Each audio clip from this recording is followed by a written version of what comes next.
की शुरुआत होते ही जहाँ Adam Pearce Paul Heyman brown baker बात करते यहाँ पे एडम पियर्स बोलते कि तुम्हें पता है मिस्ट्री मैन कौन है।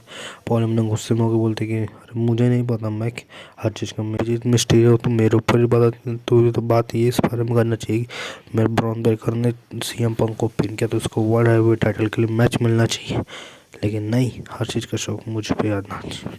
फिर रेफरी से बात करते हुए पॉल हेमन तो फिर रेफरी से बात करता है डमियर्स की तुम्हें पता चला कौन सब कौन वो क्या बोल रहा, तो सबसे बोलता सेथ रॉलिन था करके, एक सेथ रॉलिन। फिर आगे तुम जिस शो में चेक करते रहो कौन क्या बता कुछ चीज़ उसके बारे में पता चल रहा मुझे बताओ। तो कुछ पता होता चलता नहीं है, बस आगे कहानी बढ़ाते हुए जा रहा है। अच्छी बात है कि भूले तो नहीं कम से कम।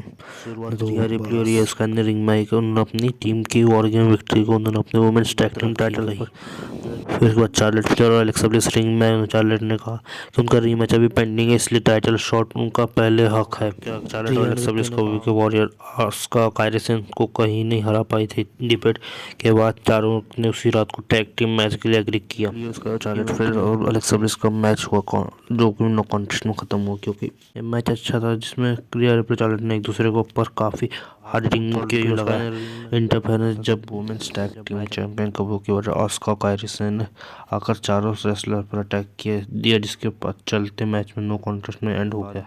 सब लोग आए वुमेन्स में से बेली लायरा वल्किर ने आके कबू की वजह उसको मारा।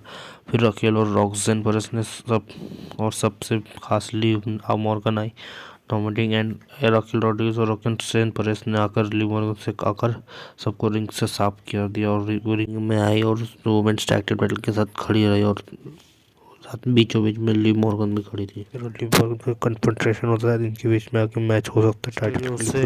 पूछा कि उनका फ्यूचर प्लान क्या डोमिनिक के साथ जो चल रहा है उसको उनको क्या कहना है। रे मिस्टीरियो अपने बहुत गुस्से में दिख रहे थे। उन्होंने कहा कि अपने बेटे डोमिनिक को मिस्टीरियो बास्टर्ड सन तक कर दिया। कहा कि डोमिनिक हमेशा जजमेंट डे के पीछे छुपता रहे ने यह भी हिंट दिया कि उनका इंटरकॉन्टिनेंटल चैंपियनशिप का टारगेट है।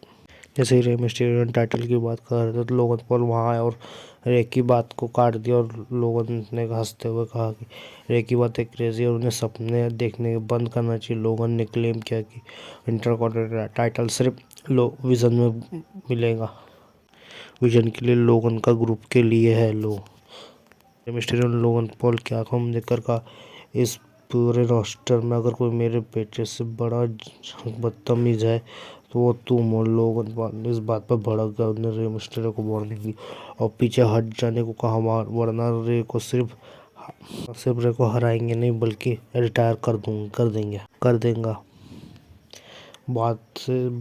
बातों में बात आज हद से आगे जब बढ़ गई। लोगों ने रे मिस्टीरियो को धमकी दी कि रे मिस्टीरियो लोगन पॉल के चेहरे पर एक जोर थप्पड़ मारा। लोगों ने रिएक्ट करने की वाले थे कि तुरंत सिक्योरिटी गार्ड ने ऑफिशियल बीच में आकर दोनों को अलग कर दिया ताकि वहाँ लड़ाई ना शुरू हो जाए। कंक्लूजन सेगमेंट कर दिया है कि आने वाले वीक्स में रे मिस्टीरियो और लोगन पॉल के फ्यूड देखने को मिलेंगे और शायद इंटरकॉन्टिनेंटल चैंपियनशिप के लिए हो सकती है नंबर 1 कंटेंडर बनने के लिए ऐसी टाइटल के लिए। शुरू होते ही फास्ट फेज पे था जिसमें न्यू डे का एक्सपीरियंस और टीम कोऑर्डिनेशन दिख रहा था। कोफी और ज़ेग्वियर वुड ने चैंपियन से ड्रैगन ली को काफ़ी मुश्किल में डाल दिया। ड्रैगन ली ने अपने हाई फ्लाइंग मूव्स और क्विकनेस के न्यू डे को काउंटर किया और न्यू डे को काउंटर किया। वो रिंग में आकर अंदर बाहर दोनों जगह एक्शन मेंटेन कर रहे थे।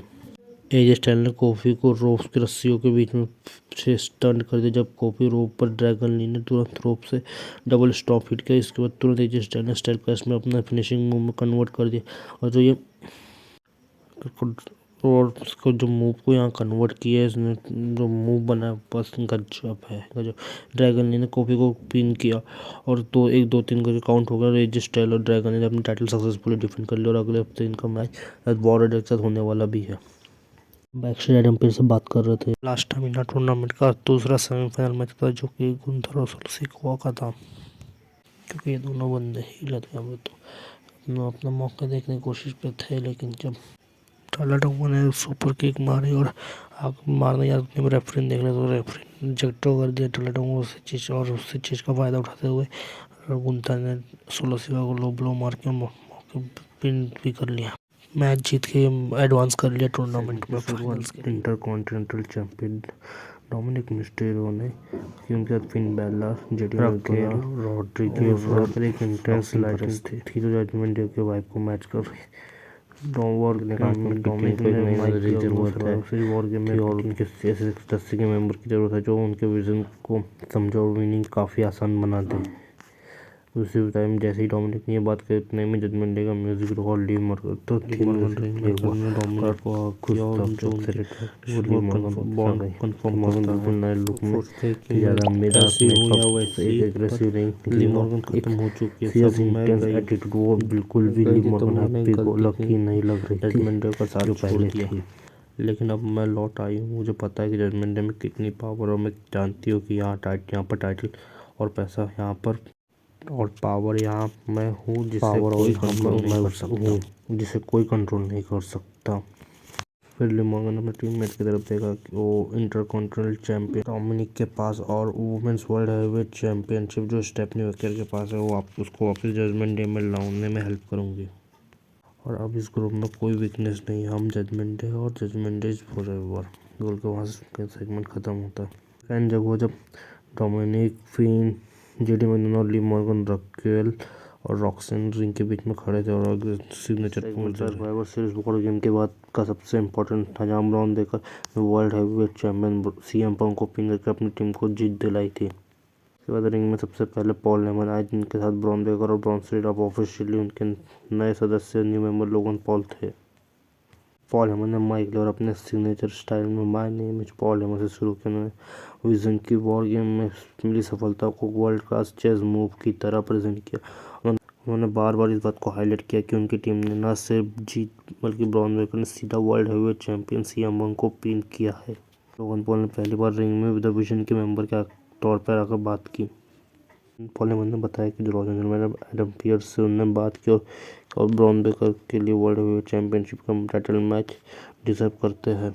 और पॉल हेमन ने ऑफिशियली अनाउंस किया कि सीएम पंक अपनी वर्ल्ड हैवीवेट चैंपियनशिप को डिफेंड करेंगे ब्रॉन ब्रेकर के खिलाफ अगेंस्ट जनवरी 5 रॉ का मेन एपिसोड में जो कि एनिवर्सरी रॉ नेटफ्लिक्स की 1 ईयर की का एक प्रोमो चालू था जहाँ पर टाइटल मैच के होने के बाद ब्रॉन ब्रेकर ने माइक संभाला और सीएम पंक को वर्बल अटैक शुरू किया। ब्रॉन ब्रेकर ने कहा शुरुआत में कहा थोड़ा गुस्सा दिखाया लेकिन मास्क मैन की इंटरफेस पर नहीं बोला क्योंकि उसने गुस्सा इस बात का है कि सीएम पंक को पिन करना इतना ईजी था। पंक ब्रेकर ने पंक को एक सॉफ्ट बीच कहा और उसके नाम को एक जलन वाला वेटरन बताया जो सिर्फ ग्लोरी ऑफ द पास्ट से चिपका हुआ है। फिर ब्रॉन ब्रेकर ने कहा वॉर गेम में उसने मेरी गर्दन तोड़कर लाइफ बर्बाद करने की कोशिश की लेकिन अब ब्रेकर पंक की लाइफ करियर दोनों बर्बाद कर देगा। उसने पूरे कॉन्फ्रेंस से बोला कि जनवरी 5 को सीएम पंक से टाइटल लेकर जीतकर वर्ल्ड हैवीवेट चैंपियन बनेगा और सबको पता लगा कि डब्ल्यूडब्ल्यूई के असली फ्यूचर कौन है। और इसी के साथ ब्रॉन ब्रेकर का यहाँ सेगमेंट प्रोमो सेगमेंट खत्म होता है और गुस्से के साथ माइक में बोलते हुए जाते हैं और जो उसके बाद फिर पॉल हेमन और लोगन पॉल ने जो कैच पकड़ा डैम बोला था वो तो गजब ही था। विजन के मेंबर रिंग में खड़े होकर साथ में Bron Breakker world heavyweight championship belt की तरफ घूरा जो दिखाया कि उनका निशाना सिर्फ अब वो टाइटल है।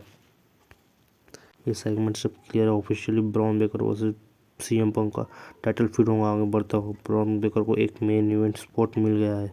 लोगन पॉल ऑफिशियली विजन का पार्ट है और रॉ रोस्टर में एक नया हील डायनामिक बन गया है मास्क मैन के मिस्टर हेमन जीएम को एडम पियर्स से मिलकर अनजान आदमी के मास्क के बारे में बात की लेकिन उसकी आइडेंटिटी अभी भी रिवील नहीं हुई है। मिस्ट्री मैन की स्टोरी आगे कंटिन्यू है। लास्ट टूर्नामेंट का सेमीफाइनल था जहां स्टोरी बस जे उसो को थोड़ा डिसएडवांटेज था क्योंकि वो बस कुछ दिनों पहले सर्वाइवर सीरीज वॉर गेम में एक ब्रूटल मैच लड़के आया लेकिन जबकि LA नाइट रिलेटिवली फ्रेश थे।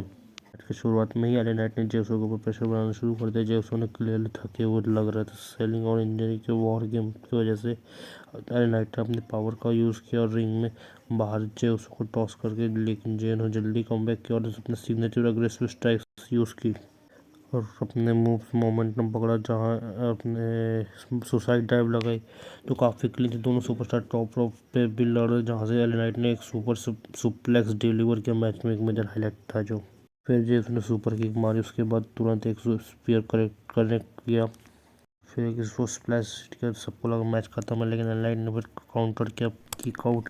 जेसो को यकीन नहीं हुआ, जेसो फ्रस्ट्रेशन में दोबारा अटैक करने का, लेकिन एलाइड ने स्मार्ट मूव खेला। जैसे जेन मूव ट्राई किया, उसने भी काउंटर करके रोल अप पिन में कन्वर्ट कर दिया एले नाइट ने।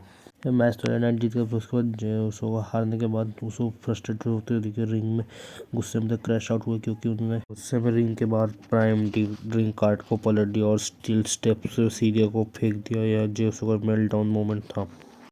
जॉन सीना कह के चार मैच था जो मिलने वाला था, लेकिन अब नहीं मिलने वाला, क्योंकि मैच तो हार गया है।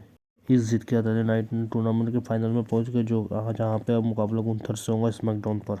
ये था कि जेसो ने अपना 100% despite from injury from war game and splash और स्पीयर जो मारने के बाद एले नाइट ने स्टार्ट टाइमिंग बचा लिया। लास्ट में एले नाइट ने कनिंग तरीके से चालाकी से अपने मैच को जीत कर अपने लिए फाइनल की टिकट बुक कर ली। फिर इसके बाद एक सीन जहाँ पे जैकी रेडमैन ने WWE की इंटरव्यू जेसो को इंटरव्यू लेने की कोशिश कर रही थी। अब जेसो गुस्से में और थे। जैकी ने जे को रोका और पूछा हेलो में, गुस्से में जा रहा था, नहीं वो क्लियरली अपसेट दिख रहा था और बात करने का मूड में नहीं था। जे काफ़ी इमोशनल और एक्सॉस्टेड लग रहा था, हार का दर्द उसके चेहरे पर साफ दिख रहा था, क्योंकि वो टूर्नामेंट के बहुत इम्पोर्टेंट था। जब जैकी ने सवाल पूछा कि जेन ने फाइनल अपना साइलेंस तोड़ा, उसने एक शॉकिंग स्टेटमेंट दिया जो सीधा ब्लड लाइन से स्टोरी से कनेक्ट करता है। जो उसने कहा कि रोमन कहता है कि जो वो टाइटल है वो उसके शोल्डर पर अच्छा लगेगा, नॉट माइन। नहीं कहा था कि टाइटल बेल्ट रोमन के कंधों पर ही अच्छा लगेगा, ना कि जे के। ये लाइन बहुत तगड़ी थी, क्योंकि इसका मतलब जे का सेल्फ कॉन्फिडेंस टूट रहा है और रोमन की पुरानी बातों का सच मान रहा है। वो मेन इवेंट जो बनने लायक नहीं है और टाइटल मटेरियल नहीं है। जे के उसके कैरेक्टर में एक डार्क टीज किया गया, जहाँ वो पहले कॉन्फिडेंट ईट मास्टर था और अब तो डाउट और फ्रस्ट्रेशन में डूब रहा है, जहाँ इस जो आगे चल के उस ब्लड लाइन की तरफ या किसी नए रास्ते पर ले जा सकता है। देखना इंटरेस्टिंग हो गया आपकी हिल टर्न कब तक होता है जेसो का।